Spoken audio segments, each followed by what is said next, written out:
Okay, so BIOPAMA is the Biodiversity and Protected Area Management Program. The acronym BIOPAMA stands for Biodiversity and Protected Area Management. It's an initiative of the African, Caribbean, and Pacific Group of States, and it's financed by the European Union's 11th European Development Fund. It is a partnership, and there are two implementing and coordinating organizations. There's ourselves, so Jean-Paul and I are both from the IUCN, the International Union for the Conservation of Nature, and then there's also the Joint Research Center of the European Commission.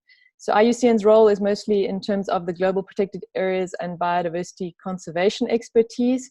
And then the JRC, Joint Research Center, is because of all their scientific and technical expertise, especially in terms of data and spatial data. Then the BIOPAMA overall objective, BIOPAMA runs until 2023.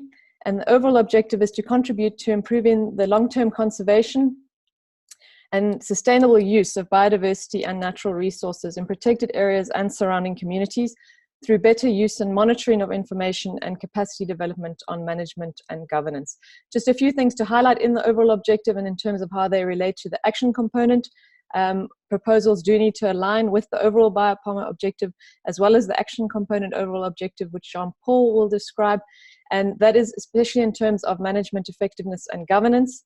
And it does cover both protected areas and surrounding communities. And the better use and monitoring of information or data and linking to our resource hub, which I'll tell you a bit more about now, is very important in terms of the action component proposals.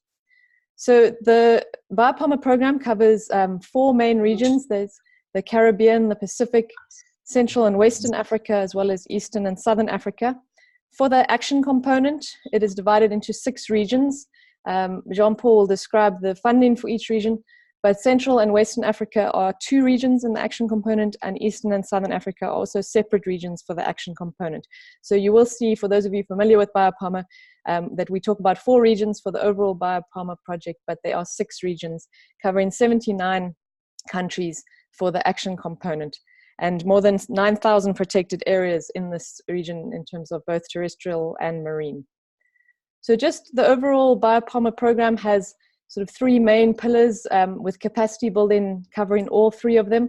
We have our regional observatories.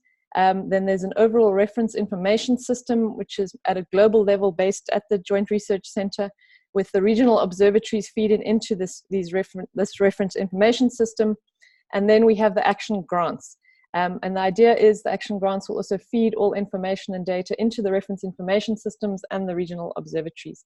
And BIOPAMA provides unique and tailored support to protected area management authorities and countries to address priorities for improved management and governance.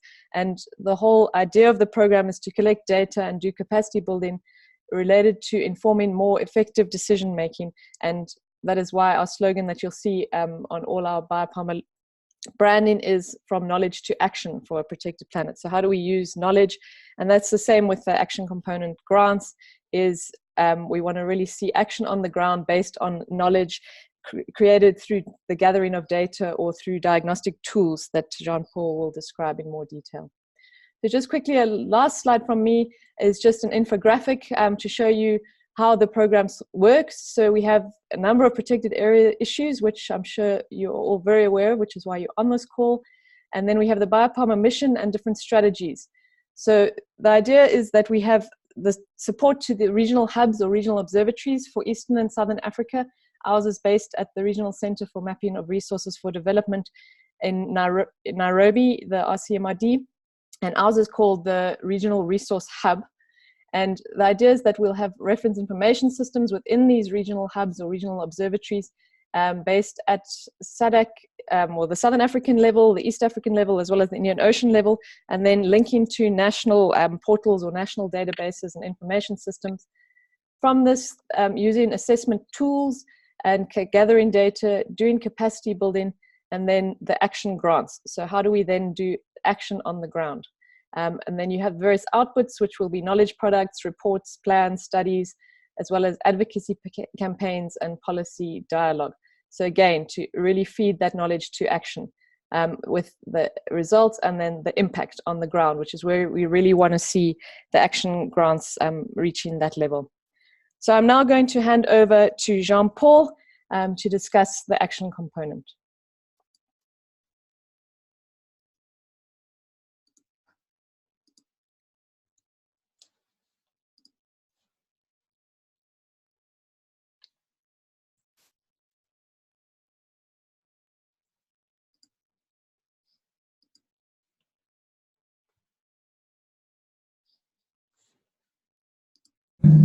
I'm the project officer for the BIOPAMA Action Component for the Eastern and Southern Africa regions.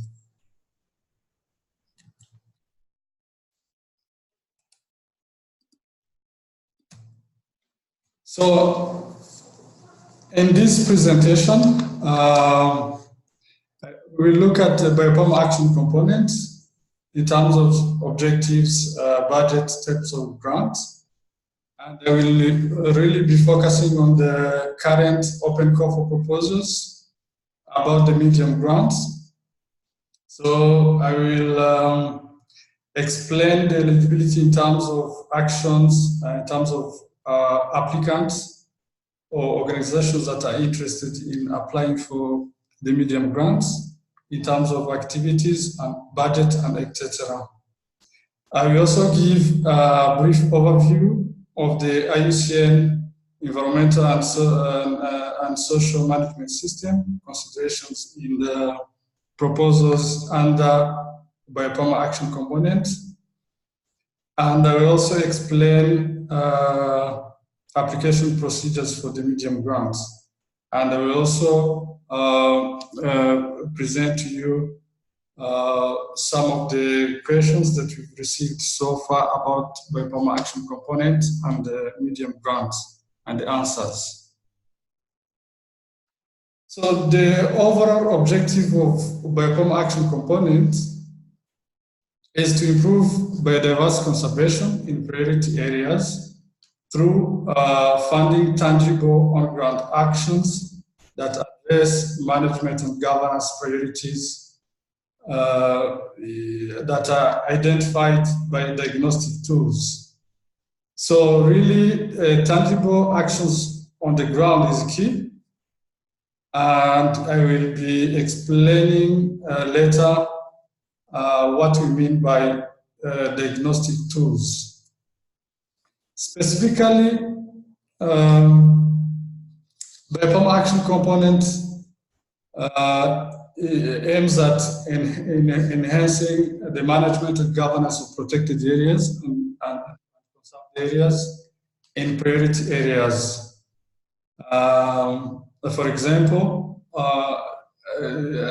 projects that are about strengthening on-site infrastructure, provision of equipment for patrolling, poaching control. These are just some of the examples of types of projects that will be focusing on enhancing management and governance of protected areas and the conserved areas. Number two is to strengthen the legal framework that is required to achieve effective biodiversity conservation.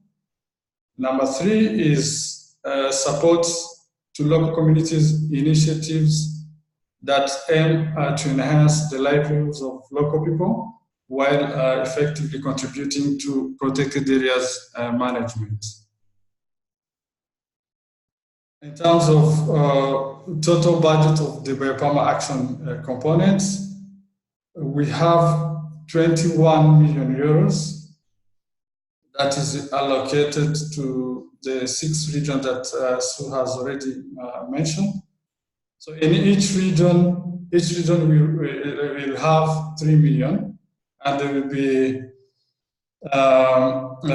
another 3 million that is set apart to supplement this region in case they run out of the 3 million, but they still have some good proposals, good project ideas to fund. So the BIOPAMA Action Component has 3 different types of grants. We have what we call swift and technical grants. We have small grants, and we have the medium grants, on which we are going to focus on today in this presentation. So the first category of grants, the swift and technical grant, will be any grant up to 50,000 euros maximum budget for a maximum duration of 12 months. And the scale of this project will be, they will be implemented locally at the local level. The second type of grant is small grant, which is any grant between 50,000 and 100,000 euros for a maximum duration of between 12 months and 24 months to be implemented locally or even at national level.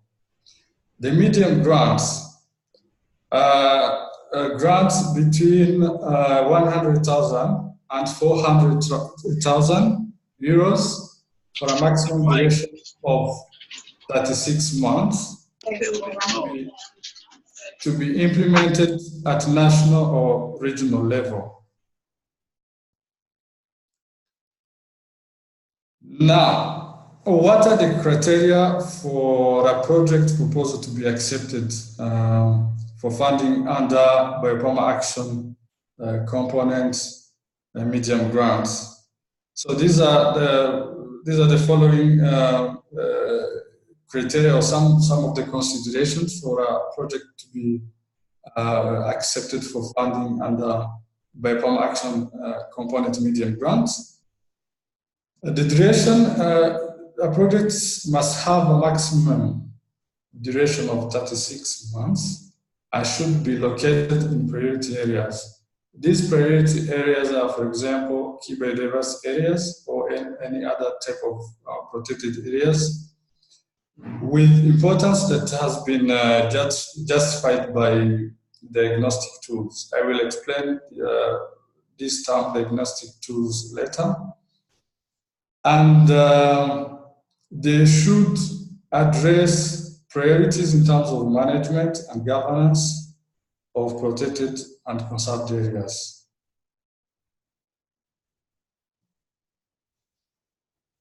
So just as I've just mentioned, the priorities must be identified by diagnostic tools, and diagnostic tools include any quantified management and governance assessment tools, for example, IMET or PAM, and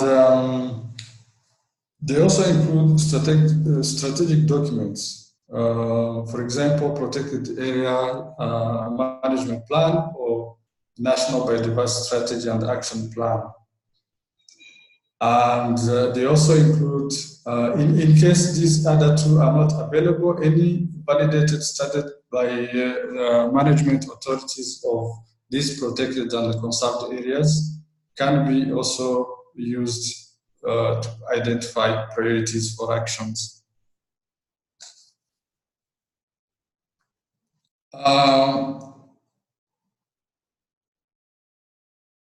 In terms of, again, in terms of actions or projects, these projects should also be consistent with the specific objective of BIOPAMA phase 2, and they should have tangible expected results and impacts. And this is really very key, it's very important. We are looking for projects with tangible results and sustainable impacts on the ground. And they should also comply with the IUCN environmental and social management system. And this is really also very critical. The considerations of environmental and social management system, which I also explain later. They should also enable data and information sharing from the project with BIOPAMA regional observatories and regional information system. And they should be cost efficient and sustainable. And of course, they should also be of practical field application and should be limited in time. Now, in terms of activities, I will just give you some of the examples of activities that will be eligible for funding under the medium grants. So first of all, any activities that are related to protected areas, planning and management. These are, for example, collection of baseline data for planning and management of protected areas, monitoring activities, including through IMET, social governance, social and governance assessment, elaboration or updating management plans, creation of infrastructure for management, patrolling, anti-poaching operations, visitors management. All these are just some of the examples of activities that will be eligible. Also, activities that are related to effective governance arrangement that will be involving local people living in and around protected and conserved areas. Activities related to equitable management of priority areas, or activities that are related to law enforcement, particularly to control wildlife trafficking, capacity building of managers or rangers on law enforcement, or any other activities that is going to support intelligence-linked activities to combat illegal poaching and wildlife trafficking. Also, activities that will facilitate dialogue with local communities.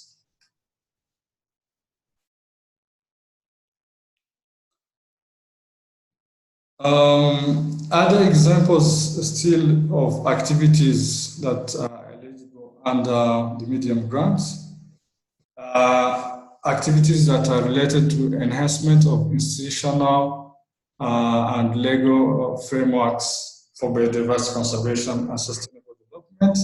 This will be, for example, revision of the legal framework, or capacity development and training materials and technical advice related to institutional and legal frameworks.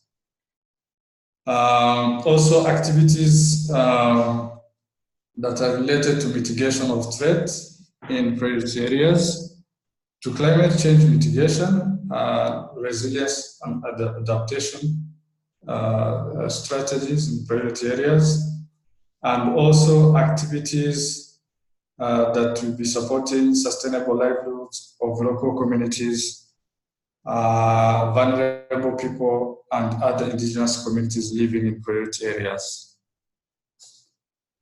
So in short, also just to highlight this, that activities with benefits beyond conservation, that we also have impacts on human well-being or climate change and mitigation and adaptation. These activities will be prioritized. And you can see specific country priorities on the Action Component portal. If you go on the Action Component portal and you scroll down, you will find maps. So in this region, for example, the Southern Africa region, if you click on the map, you will be able to access specific country priorities in different countries in the Southern region. And I also think it's also very important also to show you, to explain the activities that will not be eligible for funding. So any activity that is related to purchasing land or involuntary resettlement of people, activities on indigenous people's land or territories without free, prior, and informed consent, all these activities will not be eligible for funding. Activities on land that is contested by local communities or indigenous people, activities that negatively affect physical, cultural resources and their access and use, or any activities that will be about removing or altering any physical or cultural properties, these will not be eligible for funding as well, or any activities that will significantly affecting vulnerable groups or indigenous people, activities that include procuring, handling, storing and use of unlawful pesticides, these will not be eligible for funding. So as I mentioned earlier, the environmental and social management system considerations are really very critical in these project proposals under BIOPAMA Action Component. So proposals will not only be assessed based on their technical quality, but there will be also assessment of these proposals for their potential to address negative environmental and social impacts, or to foster best practices in this regard. And applicants are strongly invited to read the BIOPAMA Action Component Environmental Social Management System Manual, which is available on the portal, the application portal. Yeah, so just to show you the principles and standards that guide the IUCN Environmental and Social Management Systems. So there are 8 overarching principles and 4 standards that guide the IUCN Environmental and Social Management Systems. You will be able to see to the details in the manual, but just briefly to tell you that the 4 standards are issues that are related to indigenous people, biodiversity and sustainable use of natural resources, issues of involuntary resettlement and access restrictions. This is access to resources and related to cultural heritage. More details will be, you will be able to find them and read the details in the manual. And as I also mentioned, proposals will be screened for their potential environmental and social impacts.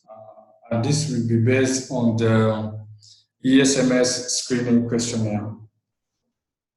This form is also part of the application under BIOPAMA Action Component. So applicants will be required to fill this questionnaire.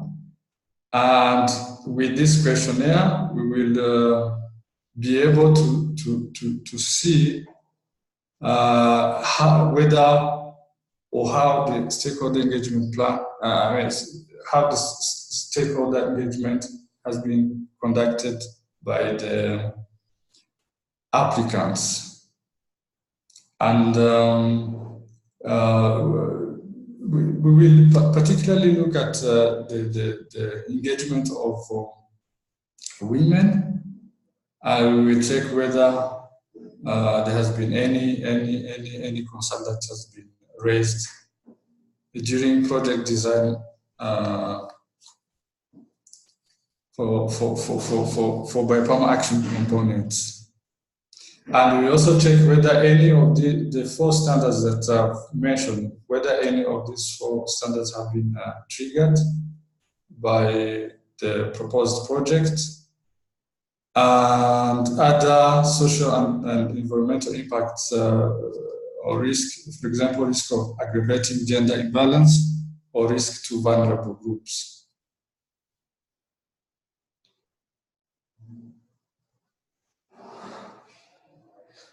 So there might also be other risks that are related to There are ecosystems or community vulnerability. This is when the effects, for example, when the effects of climate change are not appropriately taken into considerations, you might have an increase of ecosystems or community vulnerability. And we will assign categories to different types of risk, and also measures to avoid or mitigate those risks.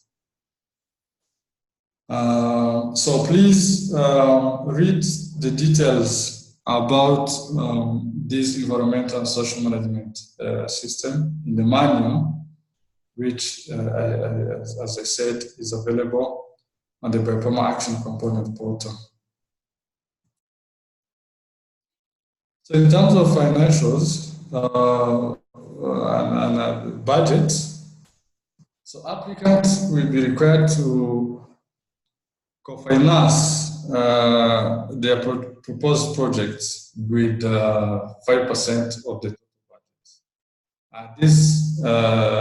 This should not be kind contribution. For example, providing equipment that's not considered as co-finance, or goods or services.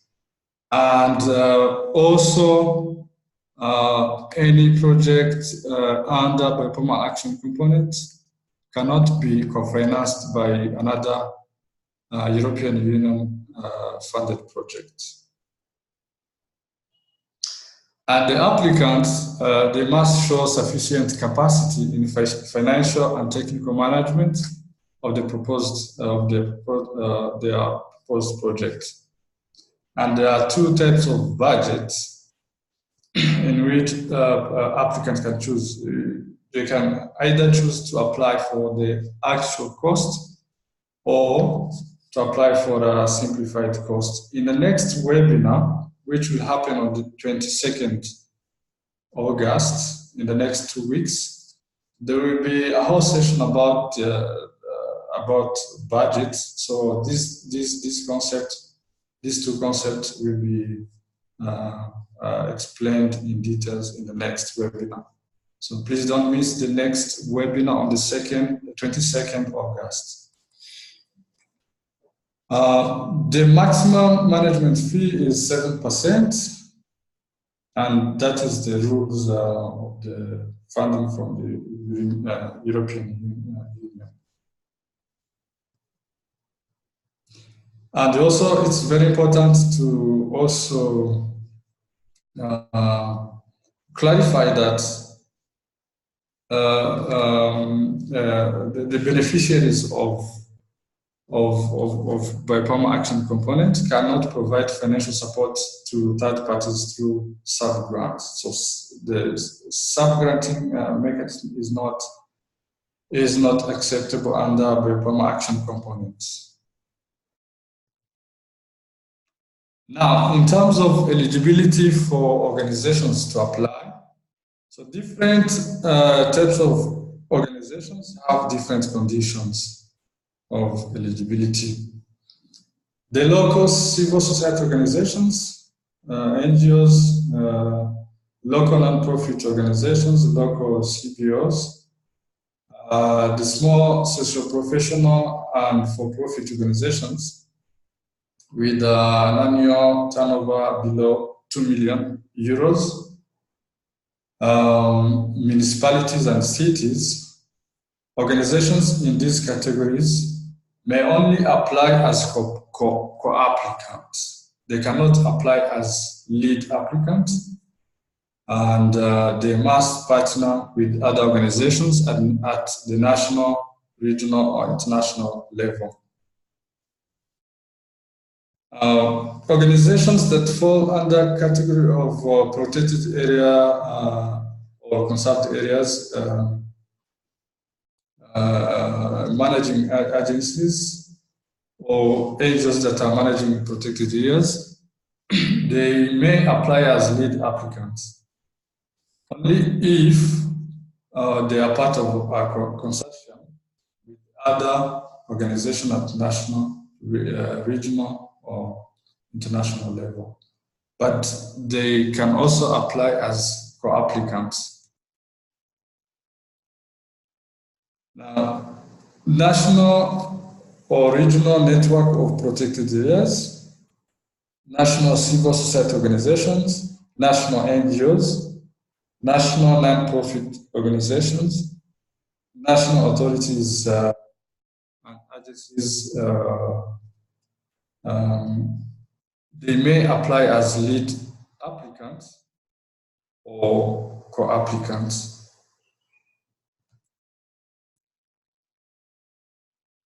So organizations from outside of the African, Caribbean, and the Pacific countries, these are EU member state organizations, EU overseas countries and territories organizations, regional organizations, international organizations. These type of organization may apply as lead applicants or co-applicants only if they meet the following criteria. So for them to be eligible to apply as either lead or lead applicant or co-applicant, they must first of all form a partnership with local, national organizations in African, in ACP countries. So their proposals should be co-designed with the local, national organizations in these countries, and they must provide, proof of support from relevant protected areas agencies, and they must also demonstrate experience in working in these countries that are eligible for funding.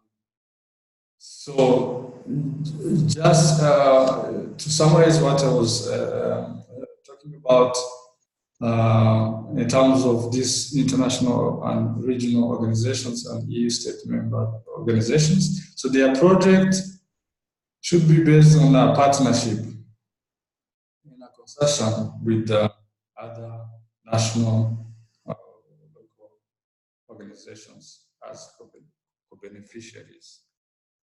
And there should be a fair and wise division of work. So the external organizations should not patronize the local ones. And just to show you a list of countries in both the Eastern and the Southern Africa regions that are eligible for funding under BIOPAMA Action Component. We have Angola, we have Botswana, Comoros, Djibouti, Eritrea, Eswatini, this is former Swaziland, Ethiopia, Kenya, Lesotho, Madagascar, Malawi, Mauritius, Mozambique, Namibia, Rwanda, Seychelles, Somalia, South Africa, South Sudan, Tanzania, Uganda, Zambia, and Zimbabwe.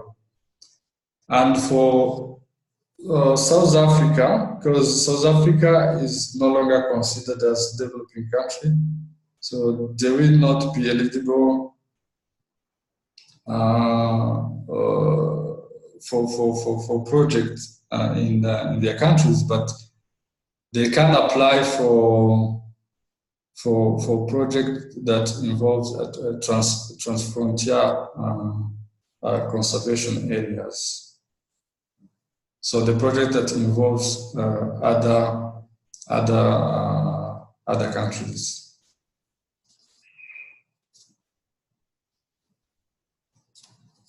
So now, what is the procedures for submitting a proposal under BIOPAMA Action Component? First of all, it is important to know that the application for the medium grant is a single-stage process with submission of a full proposal for evaluation and final selection. There will not be more than one stage of application. So our proposal is to be complete at the time of submission. And the application must be completed online. So the offline applications will not be accepted. And this is because we want the information from these project proposals to also feed into other deliverables of BIOPAMA program. So to feed also into other, for example, the regional observatories and the reference information systems. So that is the reason why we want this information to automatically feed into these other elements of the BIOPAMA program. Only in case of technical difficulties, for example, electric or internet failure, applicants can exceptionally submit via email. So they can send the applications to Dr. Su, and they should also copy the BIOPAMA Action Component global team. So only complete applications, including annexes. So a complete application will include budget, logical framework, the ESMS questionnaire that I've mentioned, very important. Only these complete applications will be evaluated. Handwritten or offline proposals will not be accepted. And in terms of languages, applicants must apply in English or French. And there will be first criteria for assessing the medium grants proposals. So the main one will be, of course, technical coherence and understanding of the issues on the ground, which will have 55 points. Then financial coherence and organizational capacities, sustainability of the activities and replication potential of these proposals, complementarity, synergy of the project with other initiatives, and the aspect of communications in these proposals. And only proposals with the final total score that is above the threshold of 65 will be submitted to the BIOPAMA Action Component Validating Committee for the final decision and award. So it is not up to the regional teams to decide. It will be the BIOPAMA Action Component Validating Committee that will decide and award the grants. And some important deadlines. The deadline for asking questions, sending queries to the regional focal points will be the 14th of September, and the deadline for submission of proposals will be on the 21st September. Then the proposals that will be complete, submitted, will be given to the experts that form what we call Regional Advisory Committee to evaluate. And these experts will evaluate and give reports in November. And we are aiming to notify applicants about the outcome of their applications at the end of November, and also contract end of December. So more details are on the BIOPAMA Action Components website.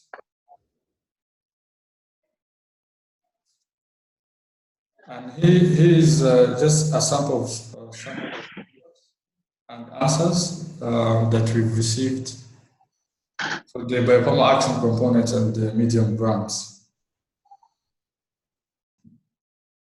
I will just read them.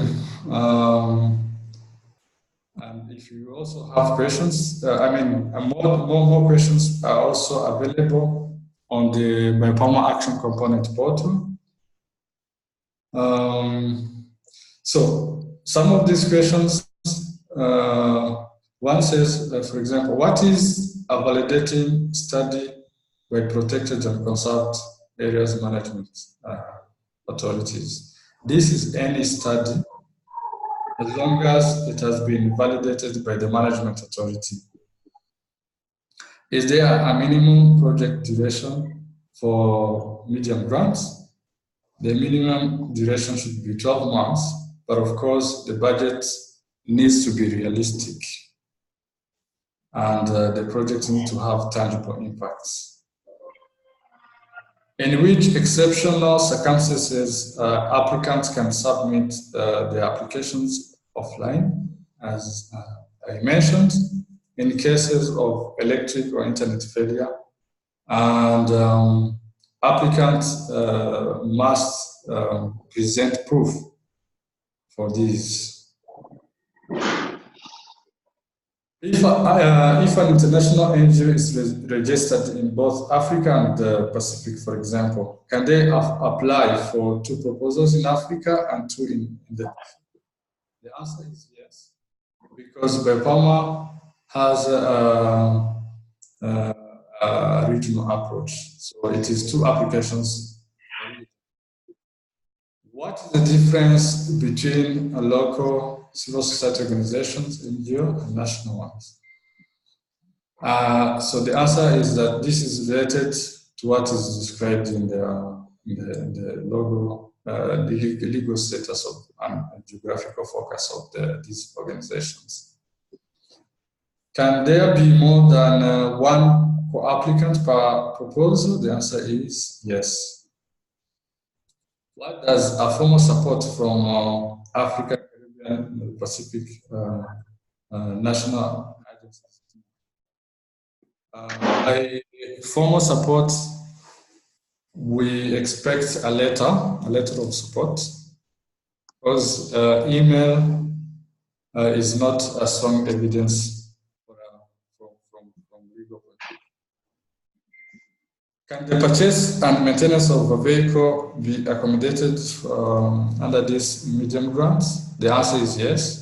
Vehicle purchase may be included in the project proposal if it is necessary for the implementation of a project. And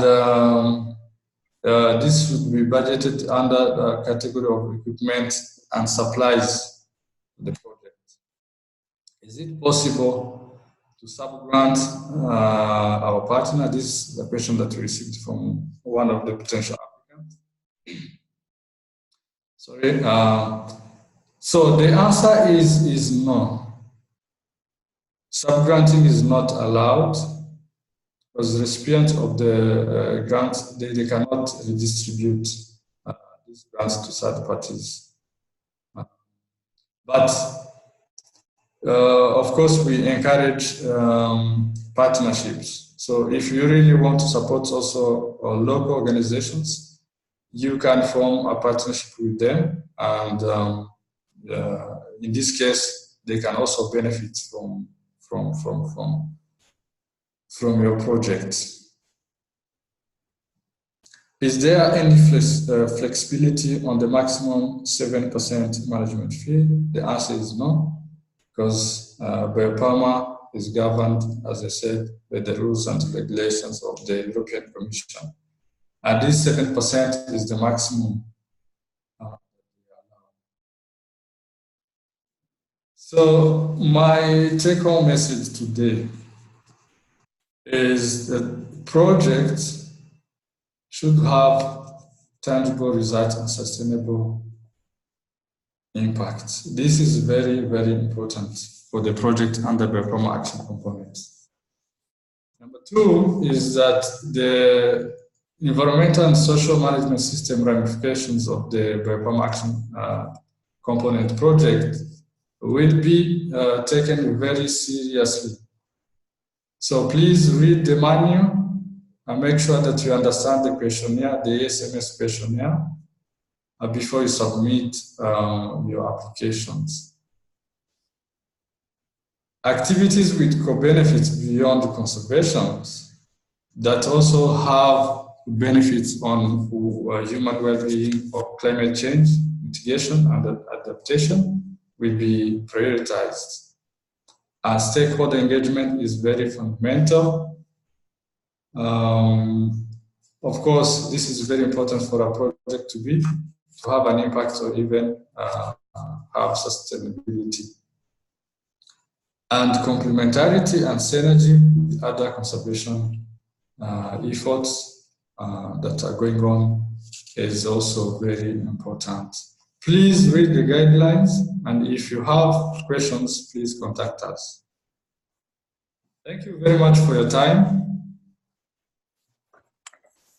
Thank you very much, Jean-Paul. We've had a series of questions, so I'm going to run through. Some of them I've tried to answer if they were very quick. Jean-Paul, some of them I'm going to hand over to you as well. And just in case there's something that we aren't 100% sure of, we'd rather than give you a potential answer that's not correct, we would ask you to put your email address in the chat as well, so that we can then respond to you once we've contacted the Action Component Global Grant Manager. So just, Jean-Paul, there were some, I'm going to just address them to you. Can an NGO consortium of multiple countries apply with one of the NGOs being a lead?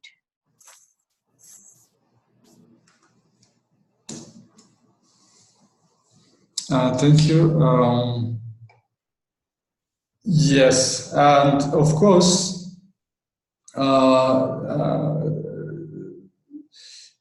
they will also need to, again, look at this eligibility criteria, depending on type of these organizations and where they come from.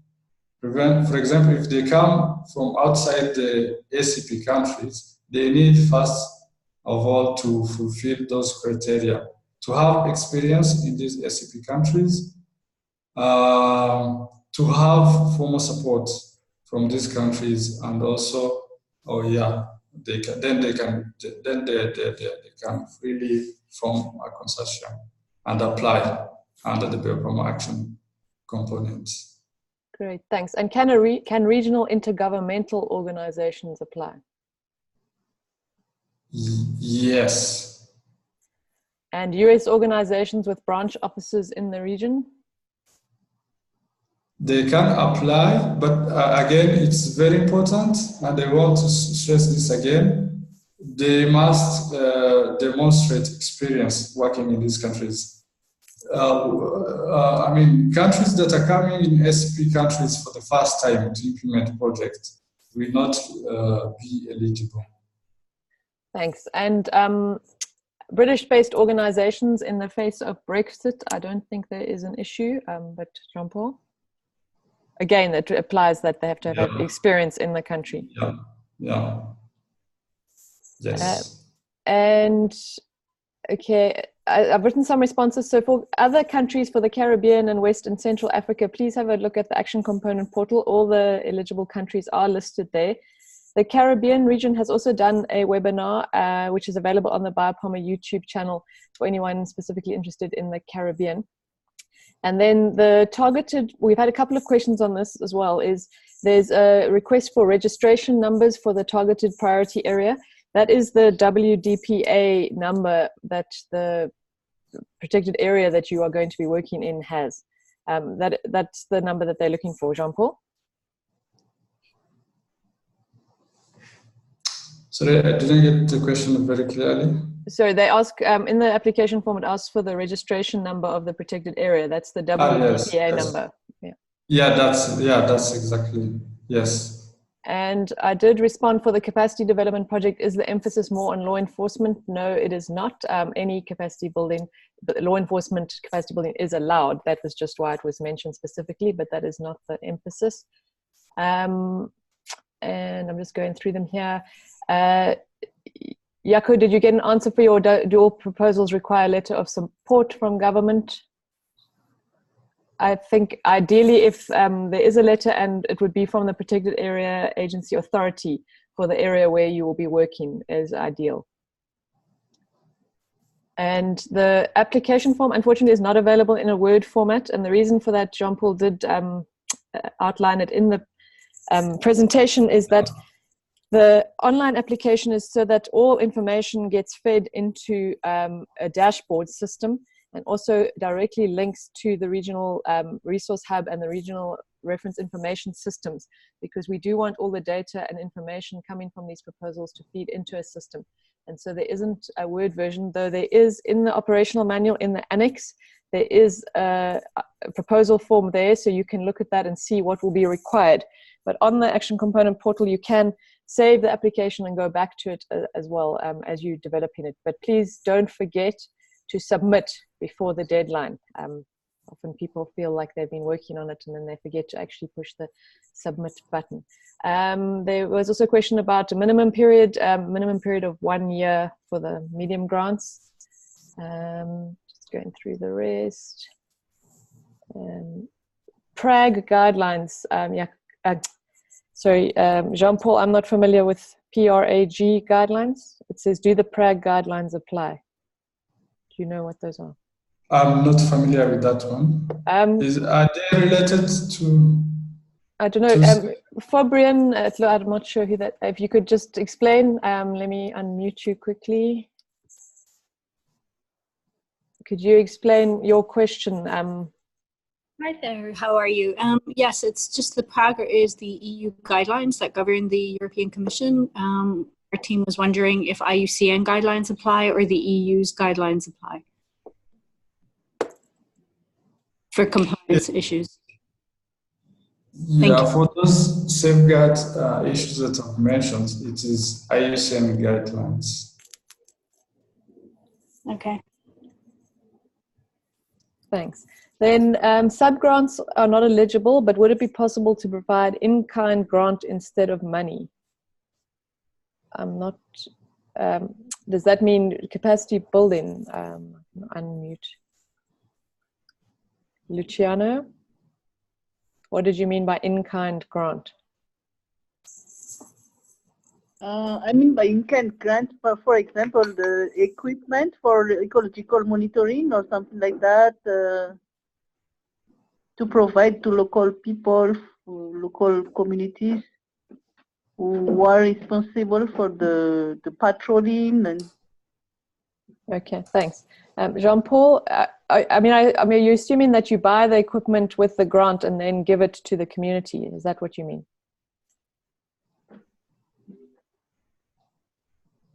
Jean-Paul, is that allowed? If it's, yeah, in that case, if they buy equipment, that is eligible.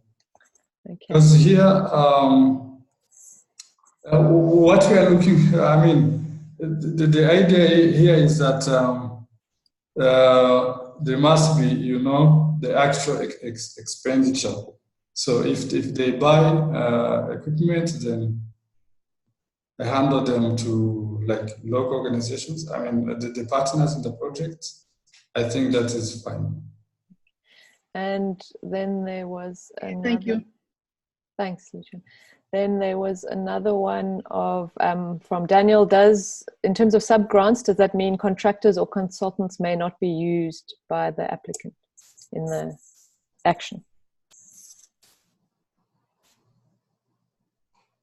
No, I mean, consultancies will be allowed. Okay. So you can contract consultants underneath. So say From what? Perhaps Daniel, we will just clarify 100% on that. But as far as I know, that is allowed as well. But I'll make a note to get back to you. Then are recipients of GEF funds eligible to apply? As far as I know, yes. Jean-Paul? Yes, yes. Yeah, and so that is where in Jean-Paul's take-home messages you would have seen that to where there are other projects already in working and to collaborate with other projects where the use of the action component grant would improve the project or make it more sustainable, that is encouraged as well. Then diagnostic tools seem to be important. Please discuss it a bit more. Is government-owned strategies. Government strategies are seen as a diagnostic tool in terms of this process. If it is, say, an NGO did a research study in a protected area and wanted to use that as the identification of a priority area, it would then have to have a letter of support from government saying that they approve the research and that, or they agree with the result from that research paper. But if it is, correct me if I'm wrong, Jean-Paul, but if it is a government strategy, then it can be used as a diagnostic tool. That's correct. I'm not sure. There was a question, what about national organizations? National organizations can apply, but only, Jean-Paul, there's no issue with national organizations applying? No. Then can an application cover more than one protected area? Yes, it can. Transboundary areas are also encouraged, or work in transboundary areas is also encouraged. Jean-Paul, what if the area is a KBA but not listed in the WDPA? Again, that's not a problem. As long as it has been identified, as a priority area, it's fine. Even if it doesn't have a number yet in the world protected areas database. And then there's one here. I thought that an applicant from an OECD country such as the US or UK after Brexit could only apply to work in a country that is least developed country or highly indebted country. What I heard today was that this rule is far more flexible as long as the applicant had experience in the target country. So all our countries listed are developing countries except for South Africa, which is why grants cannot be given in South Africa. But yeah, there were the three criteria that Jean-Paul highlighted. I don't know if you want to run through those again, Jean-Paul, in terms of countries outside applying. SCP countries. Yeah. So OECD countries, it was that they have to have experience in the country, you have to have a letter of support and a contract. Yes. Third one. And they also must demonstrate experience working in these countries. I mean, the point here is not that they can, receive grants in their own countries, but these are international. These are organizations that are registered in OECD countries, but working in one of these 23 countries that have listed that are eligible for funding. So they must form partnerships with other national or local organizations in this country. Is that clear? Let me unmute Lisa.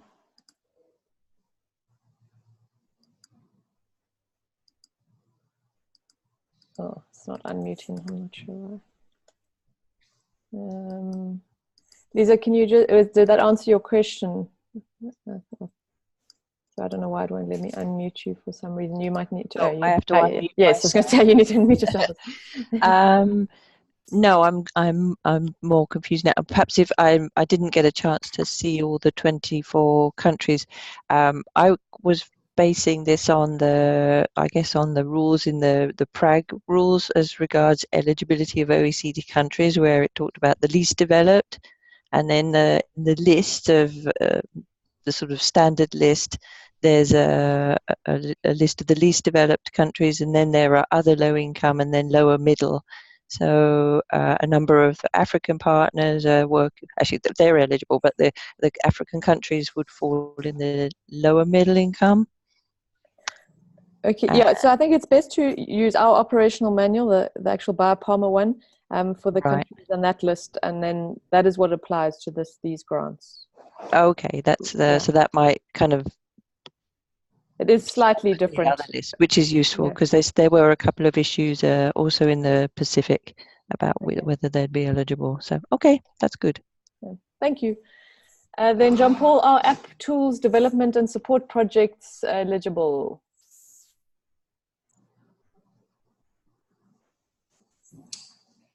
I would say that they are. Anything that does action on the ground, that, you know, if it's an app that's going to be developed to help with anti-poaching or data collection for species, I don't. We can check follow up on that one as well, though. Then, when two organizations from two different countries apply to work in multiple protected areas, will they need letter of support from each of the selected protected areas? Yeah, I think yes. Because, they cannot work in a protected area where the authorities are not supporting the projects. Okay. Then there's also, in terms of priority actions using diagnostic tools, is it advised that applicants work with the priorities listed in the spreadsheets on the Action Component website? So can applicants put forward actions not on this list, i.e. from IBA monitoring of threats, IMET, MET? Yes, you can.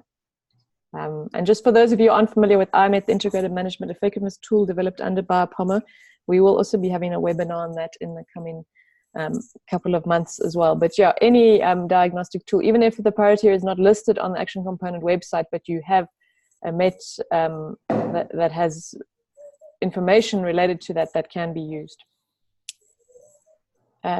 Jean-Paul, will a letter of support be needed if the applicant is in a consortium with the protected area authority? I think in that case, the letter will not really be necessary. But again, I can confirm this with the. Yeah, I mean, the more support in terms of formal letters of support from government, the better, because the idea with Action Component grants is that they are to meet priorities of government and priority areas identified through different sources, but government support is required. Then there's one in Cameroon. Most NGOs are registered as associations, and the registration document allows them to work in the entire national territory. Can they still apply as lead applicants?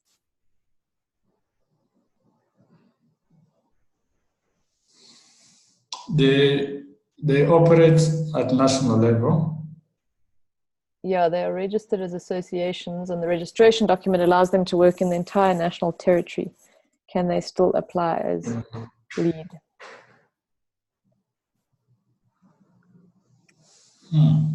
So, but in that case, it sounds to me that the two criteria are not fulfilled here. So they must be registered at national level and also operating. I don't understand how any organization that is registered locally can operate at national level.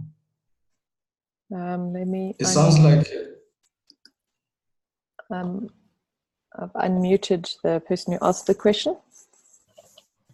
Yes, hello? Hi. Yeah, this is Harrison from Cameroon. Hi, Harrison.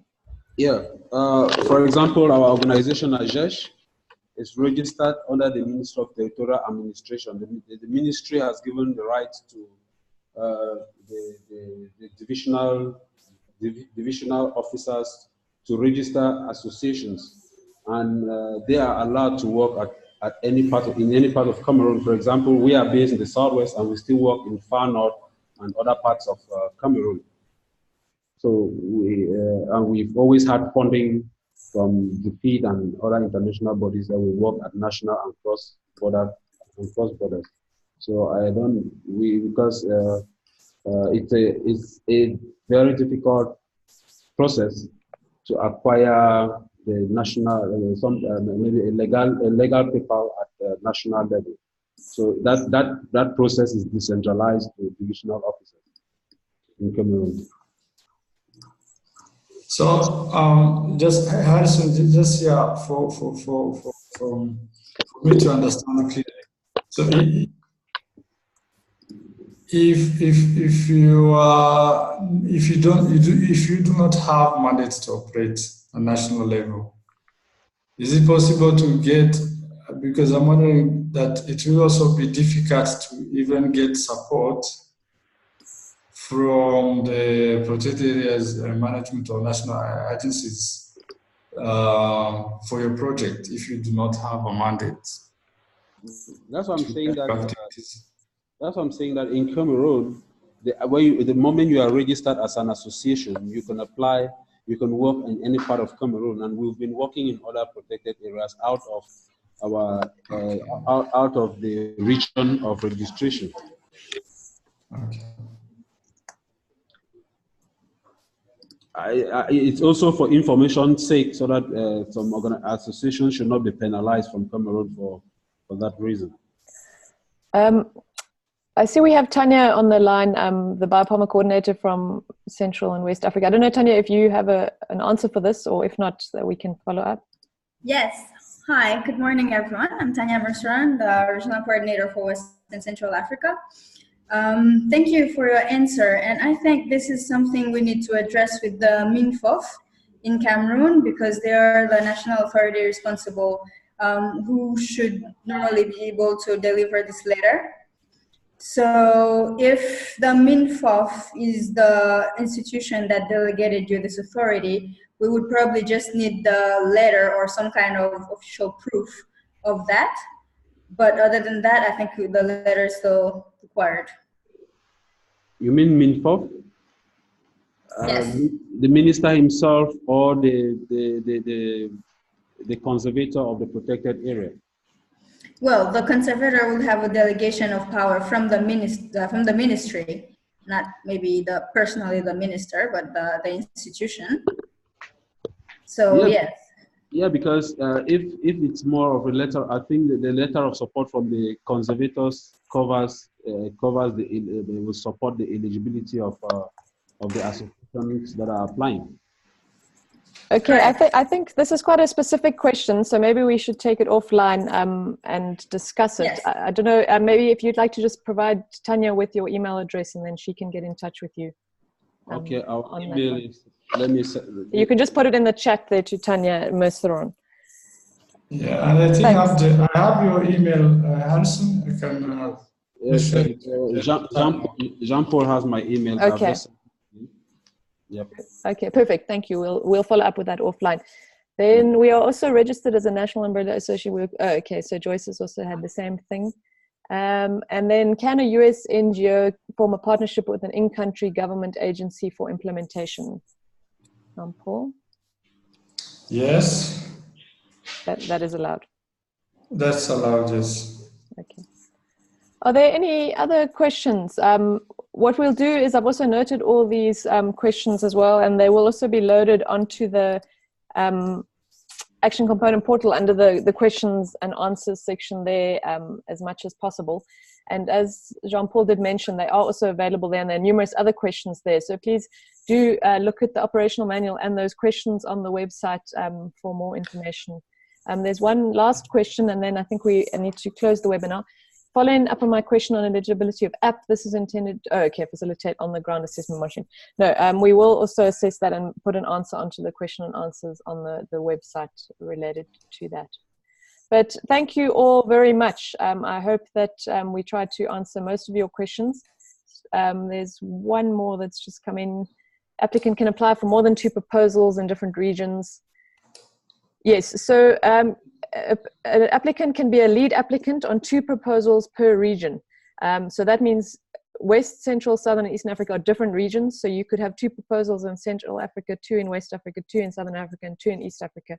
But as Jean-Paul reiterated, there would have to be a really well-defined in the proposal the capacity of the organization to handle more than one the management of more than one grant. So that is possible. And so ceiling amount is 400,000 euro. So that is the maximum for all proposals. But please do contact us as well via email. But again, there are a lot of questions and answers on the website as well. But thank you very much, Jean-Paul, for your presentation and answering all the questions.